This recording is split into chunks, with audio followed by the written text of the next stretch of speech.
لڑکے کی اپنی رنگت جیسی بھی ہو لیکن اس کو بیوی ہمیشہ گوری رنگت کی چاہیے ہوتی ہے۔ میرا بھی یہی حال تھا۔ میں نے اپنا آئیڈیل گوری رنگت والی لڑکی کو بنایا ہوا تھا، لیکن شاید نصیب میں جو ہو وہی ملتا ہے، چاہے پھر جتنی مرضی کوشش کر لو۔ میرا نام نعمان ہے اور آج سے 3 سال پہلے میری شادی ہوئی تھی، جس میں میری رضامندی بالکل بھی شامل نہیں تھی۔ میں اس قدر دل برداشتہ تھا کیونکہ میں نے سن رکھا تھا وہ بہت سانولی ہے۔ میں حسن پرست تھا اور گورے رنگ کو پسند کرتا تھا، اور سانولی دلہن کو دیکھنے کا میرا دل نہیں کر رہا تھا۔ میں نے اپنی ماں سے شکایت کی کہ میری شادی ایک سانولی لڑکی سے کیوں کروا رہی ہیں، تو اماں نے مجھ سے کہا، دیکھو نعمان، تم پردیس میں نوکری کرتے ہو، شادی کے بعد واپس چلے جاؤ گے۔ میں بہو صرف اس لیے لا رہی ہوں تاکہ وہ میرے گھر کے کام کر سکے۔ تم جانتے ہو نا کہ نوکرانیاں آج کل کتنی مہنگی ہو گئی ہیں۔ تم خود سوچو، اگر میں کوئی خوبصورت لڑکی لاؤں گی تو پھر کیا وہ میرے گھر کے کام کرے گی؟ تم اسے یہاں پر چھوڑ کر جانا، یہ صفائی کرے گی، کھانا پکائے گی، کپڑے دھونا، گھر کا سارا کام کاج میں اس کے ذمہ ڈال دوں گی، اور تم پردیس میں جا کر وہاں کسی گوری لڑکی سے شادی کر لینا۔ میری ماں کی یہ بات مجھے صحیح لگی، لیکن اماں، میں نے سنا ہے کہ وہ پڑھی لکھی ہے، BA پاس ہے، تو کیا وہ آپ کے کام کرے گی؟ میں نے اماں سے پوچھا۔ ہاں، میں کرواؤں گی، تم بس سعودیہ جاؤ، وہاں شادی کر لو، یہاں کا معاملہ مجھ پر چھوڑ دو۔ میں نے سوچا اماں صحیح کہہ رہی ہیں، میں تو واقعی پردیس چلا جاؤں گا، وہ میرے ماں باپ کا سہارا بنی، اور واقعی اگر خوبصورت لڑکی آئی تو میرے ماں باپ کا کیا بنے گا؟ مجھے اماں نے پردیس میں شادی کرنے کی اجازت دے دی تھی، اس لیے میں خوش ہو گیا۔ شادی کی رات میرا دل نہیں کر رہا تھا کہ میں دلہن کا چہرہ دیکھوں۔ میں نے گھونگھٹ پلٹا تو ایک سانولی سی لڑکی تھی۔ میں نے اس سے کوئی بات نہیں کی اور سو گیا، اور صبح مجھے واپس پردیس جانا تھا۔ میں سعودیہ میں کام کرتا تھا۔ شادی کی اگلی صبح ہی میری فلائٹ تھی اور میں واپس سعودیہ چلا آیا۔ یہاں آ کر میں نے شادی کا فیصلہ کیا، لیکن مجھے کوئی لڑکی نہیں مل رہی تھی کیونکہ میں خود بھی ایک سانولا سا انسان تھا، پر مرد چاہے جتنا بھی سانولا ہو، اسے بیوی گوری ہی چاہیے ہوتی ہے۔ تقریباً 1 سال مجھے رشتہ ڈھونڈنے میں لگ گیا، پھر 2 سال ہو گئے، بات چلتی پھر ختم ہو جاتی۔ جو رشتہ ملتا ان کی عجیب سی شرائط ہوتی۔ سب سے پہلی شرط یہی ہوتی کہ میں ساری کمائی بیوی کو دوں گا اور ماں کے پاس پاکستان 1 روپیہ بھی نہیں بھیجوں گا۔ یہاں پر میں مایوس ہو جاتا تھا کیونکہ میں اپنے گھر والوں کا خرچ نہیں روک سکتا تھا۔ وہاں میری 3 بہنیں شادی کے لیے بیٹھی ہوئی تھیں۔ اماں ابا کی میں اکلوتی امید اور ان کا اکلوتا بیٹا تھا۔ میری پریشانی دن بدن بڑھتی جا رہی تھی۔ میرا پاکستان رابطہ کم ہوتا تھا کیونکہ اس وقت موبائل شاذ و نادر ہی ہوتے تھے۔ اماں سے جب بھی بات ہوتی تو وہ کہتی، ارے بیٹا، تمہاری بیوی تو میکے چلی گئی ہے۔ میں ان باتوں سے تنگ تھا، اس لیے میں نے پاکستان بات کرنا ہی چھوڑ دیا تھا۔ پھر 2.5 سال بعد میں ایک دن کام سے واپس جا رہا تھا تو راستے میں ایک لڑکی بیٹھی ہوئی مجھے ملی۔ اس کے ہاتھ میں ایک کتاب تھی جو کہ اردو کی ایک مشہور کتاب تھی۔ میں سمجھ گیا یہ لڑکی پاکستانی ہے۔ میں نے سوچا شاید اسے مدد کی ضرورت ہو۔ میں اس کے پاس گیا اور پوچھا کہ آپ کو مدد کی ضرورت ہے؟ میں نے اردو میں ہی بات شروع کی۔ اس نے بھی اردو میں جواب دیا۔ اس نے کہا، ہاں، میں 2 دن پہلے پاکستان سے آئی تھی اور یہاں اپنے رشتہ دار کے پاس ٹھہری ہوئی تھی۔ وہ لوگ پتہ نہیں کہاں چلے گئے۔ مجھے بازار میں عبایا لینا تھا، نیا۔ واپس آئی تو ان کے گھر پر تالا لگا ہوا تھا۔ اس نے کہا تو مجھے بہت دکھ ہوا۔ آپ میرے ساتھ چلیں، میں نے کہا تو اس نے حیرت سے میری طرف دیکھا۔ اس نے نقاب پہن رکھا تھا اور اس کی حسین آنکھیں نقاب سے مجھے دکھ رہی تھیں، جن میں کاجل کے ساتھ ساتھ حیرانگی بھی تھی۔ میں ایسے کیسے کسی کے ساتھ چلی جاؤں؟ اس کے ہاتھ گورے تھے اور مجھے اندازہ ہو گیا کہ وہ ایک گوری اور حسین لڑکی ہے۔ تو کیا آپ رات اس طرح سڑک پر گزاریں گی؟ میں نے کہا تو وہ سوچ میں پڑ گئی۔ رات کافی ہو چکی تھی۔ آپ کے گھر میں کون کون ہے؟ اس نے پوچھا۔ میں ایک کمرے میں اکیلا رہتا ہوں، میرے پاس گھر نہیں ہے، صرف ایک کمرہ ہے جو کرائے پہ لیا ہے، میں نے صاف گوئی کا مظاہرہ کرتے ہوئے کہا۔ کچھ دیر سوچنے کے بعد وہ بولی، اگر آپ ابھی اور اسی وقت مجھ سے نکاح کر لیں تو میں آپ کے ساتھ چلوں گی۔ یہ سن کر میں حیران ہو گیا۔ مجھے اپنی خوش قسمتی پر یقین نہیں آ رہا تھا کہ اتنی خوبصورت اور گوری لڑکی مجھ سے خود نکاح کا کہہ رہی تھی، وہ بنا کسی شرط کے۔ مجھے اور کیا چاہیے تھا؟ میں فوراً راضی ہو گیا۔ میں اسے اسی وقت مسجد میں لے کر گیا اور نکاح کر لیا، اور خوشی سے اپنے چھوٹے سے کمرے میں لے کر آیا۔ اس نے اپنا نام رمشا بتایا۔ میں نے رمشا سے کہا اب تو ہمارا نکاح ہو گیا ہے، اب یہ نقاب ہٹا دو، مجھے اپنا چہرہ دکھاؤ تاکہ مجھے بھی معلوم ہو کہ میری بیوی کیسی ہے۔ میرے کہنے پر اس نے اپنے چہرے سے نقاب ہٹا لیا تو میں دیکھ کر حیران رہ گیا، کیونکہ وہ میرے تصور سے بھی زیادہ حسین تھی۔ میری زندگی تو جیسے مجھے جنت کی مانند لگنے لگی تھی، لیکن ایک دن اچانک میں گھر آیا تو وہ مجھے نہ ملی۔ پہلے تو مجھے لگا شاید وہ کسی کام سے باہر گئی ہوگی، واپس آ جائے گی، لیکن پھر مجھے ایک خط ملا۔ اس خط میں لکھا تھا کہ اس کے رشتہ دار واپس آ گئے ہیں اور وہ اپنے رشتہ داروں کے پاس جا رہی ہے۔ اس خط کو پڑھ کر میرے سر پر آسمان گر گیا اور پیرے تلوں سے زمین نکل گئی۔ میرے پاس اس کا کوئی اتا پتہ نہیں تھا۔ میں پاگلوں کی طرح اسے ڈھونڈنے لگا، لیکن ڈھونڈتا بھی تو کہاں، وہ تو مجھے ایک سڑک پر ملی تھی۔ اسے ڈھونڈتے ڈھونڈتے 8 مہینے گزر گئے، لیکن وہ مجھے کہیں نہ ملی اور میں ڈپریشن کی وجہ سے ذہنی مریض بنتا جا رہا تھا۔ میرے لیے اب یہاں کام کرنا مشکل ہو گیا تھا، اس لیے میں نے واپس پاکستان جانے کا فیصلہ کر لیا۔ میں پاکستان واپس چلا آیا تو میری اماں بہت غصے میں تھی۔ میری اماں نے کہا تیری بیوی نے 2 سال تو یہاں کام کر کے گزارے، پھر وہ عاجز آ گئی اور اپنے میکے چلی گئی۔ میں اسے لینے گئی تھی، لیکن اس کے بھائی نے مجھے گھر سے نکال دیا۔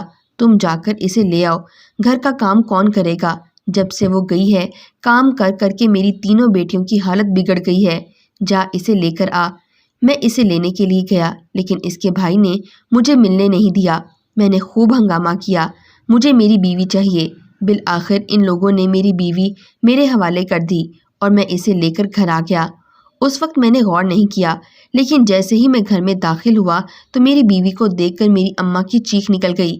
اماں نے دیکھا تو اس کا پیٹ بڑا ہوا تھا، جیسے کہ اس کے پیٹ میں 9 مہینے کا بچہ ہو۔ میری اماں نے خوب ہنگامہ کیا اور کہا کہ یہ بد کردار ہے۔ میں نے بھی دیکھا تو مجھے محسوس ہوا واقعی اس کے پیٹ میں بچہ ہے۔ میں نے اس پر چیخنا چلانا شروع کر دیا۔ میں نے اسے بد کردار کہہ کے گھر سے نکالنا چاہا تو اس نے میرے پیر پکڑ لیے۔ میں قسم کھا کر کہتی ہوں یہ بچہ آپ کا ہے۔ اگر آپ کو میری بات پر یقین نہیں ہے تو بچہ پیدا ہونے کے بعد DNA ٹیسٹ کروا لینا۔ ابھی کچھ دن بعد ہی مجھے ڈاکٹر نے ڈیلیوری ڈیٹ دی ہے، مجھے ڈیلیوری تک کی مہلت دے دیں، سب سچ ثابت ہو جائے گا۔ اماں نے کہا ٹھیک ہے، اسے مہلت دے دو۔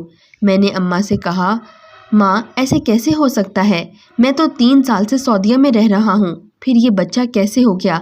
اماں نے مجھے سمجھایا کہ بیٹا محلے میں تماشا بنے گا، ہم DNA ٹیسٹ کروا لیتے ہیں، سب سچ سامنے آ جائے گا، پھر ہم اس کے بھائی سے بڑی رقم کا مطالبہ کریں گے، کہیں گے کہ اگر اپنی بہن کی شادی بچانی ہے تو ہمیں 10 لاکھ روپے دے دو، کیونکہ تمہاری بہن بد کردار ہے اور اس کے پیٹ میں کسی اور کا بچہ ہے۔ پھر جب DNA ٹیسٹ میں ثابت ہو جائے گا تو ہم ان لوگوں کو بلیک میل کر کے ان سے پیسہ لیں گے۔ مجھے یقین ہے اس کا بھائی اپنی عزت بچانے کے لیے ہمیں پیسہ دے گا۔ میں بھی اماں کی اس بات پر راضی ہو گیا اور ڈیلیوری کا انتظار کرنے لگا، یہاں تک کہ ڈیلیوری کا دن آ گیا۔ میں نے ڈاکٹر سے DNA کا ٹیسٹ کہا۔ جب DNA ٹیسٹ کی رپورٹ سامنے آئی تو میرے پیروں تلے سے زمین نکل گئی، کیونکہ یہ تو میرا بچہ تھا۔ مجھے یقین نہیں آ رہا تھا۔ میں غصے میں آ گیا، ڈاکٹر سے کہا آپ نے غلط رپورٹ بنائی ہے۔ میری اماں نے بھی کہا کہ رپورٹ غلط ہے، لیکن ڈاکٹر بس ضد تھے کہ یہ رپورٹ بالکل صحیح ہے۔ میں نے شہر کی سب سے مشہور لیبارٹری سے یہ ٹیسٹ دوبارہ کروایا تو وہی نتیجہ نکلا۔ میں نے مزید 3-4 لیبارٹری سے ٹیسٹ کروایا، لیکن یہی ثابت ہوا کہ یہ بچہ میرا ہے۔ میں حیران تھا کہ ایسے کیسے ہو سکتا ہے، یہ تو بالکل ایک ناممکن سی بات تھی۔ خیر جو بھی تھا، ہم بچے کو گھر لے آئے۔ میں نے اپنی بیوی سے کہا کہ تم اپنے میکے چلی جاؤ، مجھے یہ بچہ نہیں رکھنا، مجھے یقین نہیں ہے۔ اس نے میری منت کی آپ آرام سے بیٹھ کر میری سچ بات سنیں، اس کے بعد فیصلہ کر دیں۔ میں نے اس کی بات مان لی اور وہ اپنی کہانی سنانے لگی۔ اماں بھی ساتھ بیٹھی ہوئی تھیں۔ جب میری آپ سے شادی ہوئی تو آپ نے ایک نظر مجھے دیکھا اور صبح واپس چلے گئے۔ میں سمجھ گئی تھی کہ آپ نے میری ظاہری صورت کی وجہ سے ایسا کیا ہے۔ میں کوئی بدصورت لڑکی نہیں تھی، میرے نقوش بہت خوبصورت تھے، لیکن میری رنگ کے پیچھے سب جھک گیا۔ اوپر سے میں اتنا کھاتی پیتی بھی نہیں تھی، ہر وقت پریشان رہتی تھی، جس کی وجہ سے مجھے بھوک نہیں لگتی تھی تو میں کمزور ہوتی گئی اور سوکھتی گئی۔ اس کمزوری نے مجھے مزید آمسا بنا دیا تھا۔ 2 سال اس گھر میں آپ کی اماں نے مجھ سے اتنا کام کروایا کہ میری تو جان نکل گئی۔ آہستہ آہستہ میں باغی ہوتی چلی گئی۔ میں سوچتی تھی کہ میں بھی انسان ہوں، مجھے کون سے گناہ کی سزا دی جا رہی ہے؟ آپ مجھے چھوڑ کر چلے گئے اور سسرال میں ظلم ہو رہا تھا۔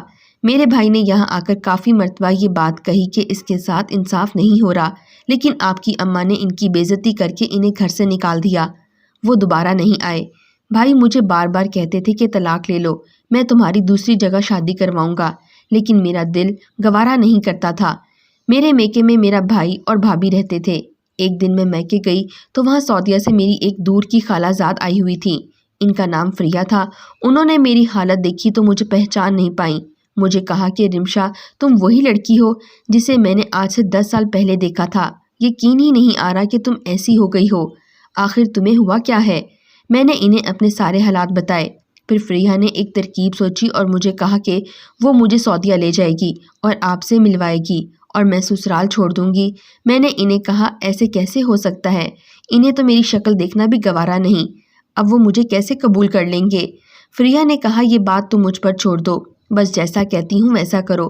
فریہ نے مجھے رنگ گورا کرنے والے انجیکشن لگوائے اور کچھ ہفتوں میں میرا رنگ دودھیا ہو کر چمکنے لگا اور میں حیران رہ گئی تھی۔ پھر انہوں نے میرے کاغذات بنوائے، مجھے اپنے ساتھ سعودیہ لے گئیں اور وہاں پر مجھے خوب کھلایا پلایا، جس سے میری صحت بحال ہو گئی۔ ہمیں آپ کی رہائش کا پتہ تھا۔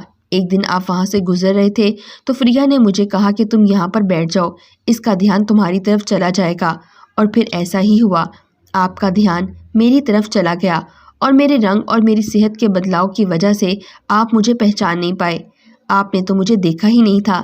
آپ نے مجھے انجان لڑکی سمجھ کر مجھ سے فوراً نکاح کر لیا، حالانکہ اس کی ضرورت نہیں تھی۔ میں تو پہلے سے ہی آپ کے نکاح میں تھی، لیکن یہ خوبصورتی وقتی تھی۔ جیسے انجیکشن کا اثر ختم ہونا تھا، میرا رنگ واپس ہو جانا تھا۔ جیسے ہی میرا رنگ سانولا ہونا شروع ہوا، میں وہاں سے نکل آئی۔ میرا ویزا بھی پورا ہو گیا تھا۔ پھر میں واپس چلی آئی۔ پاکستان آ کر مجھے معلوم ہوا کہ مجھے حمل ٹھہر گیا ہے۔ میرے گھر والوں نے کہا کہ تم صبر سے کام لو اور یہاں پر رہو، بچہ پیدا کرو، پھر ساری حقیقت ہم تمہارے شوہر کو بتا دیں گے۔ میری بیوی نے ساری کہانی مجھے سنائی اور ثبوت کے طور پر اس نے وہ نکاح نامہ بھی مجھے دکھایا۔ وہاں پہ رکھی ہوئی میری گھڑی اور چند اور چیزیں اس کے پاس تھیں۔ میں نے جب غور سے دیکھا تو یہ آنکھیں اسی کی ہی تھیں جن پر میں فدا ہوا تھا، آواز بھی اسی کی تھی۔ یقیناً یہ وہی لڑکی تھی جسے میں ڈھونڈ رہا تھا۔ فرق صرف اتنا تھا کہ اس کا رنگ پھر سے سانولا ہو چکا تھا اور بچہ پیٹ میں ہونے کی وجہ سے اس کے چہرے پر داغ دھبے بن چکے تھے، جیسا کہ حاملہ عورتوں کے بنتے ہیں۔ مجھے یقین آ گیا تھا کہ یہ بچہ میرا ہی ہے۔ یہ جھوٹ نہیں بول رہی، جھوٹی کہانی نہیں سنا رہی۔ اس کی کہانی کا یقین مت کرنا، میری اماں نے فوراً کہا۔ نہیں اماں، یہ جھوٹ نہیں بول رہی، یہ سچ بول رہی ہے۔ یہ وہی لڑکی ہے جس سے میں نے نکاح کیا تھا اور یہ بچہ میرا ہی ہے، میں نے کہا، اور میں اسے اپنے ساتھ رکھنے پر مجبور ہو گیا۔ لیکن نہ میں اس کی طرف دیکھتا تھا نہ بچے کی طرف۔ اس طرح 1 مہینہ گزر گیا۔ میں اداس تھا۔ پھر ایک دن اس نے کہا آپ مجھے پسند نہیں کرتے، اس لیے میں یہ گھر چھوڑ کر جا رہی ہوں۔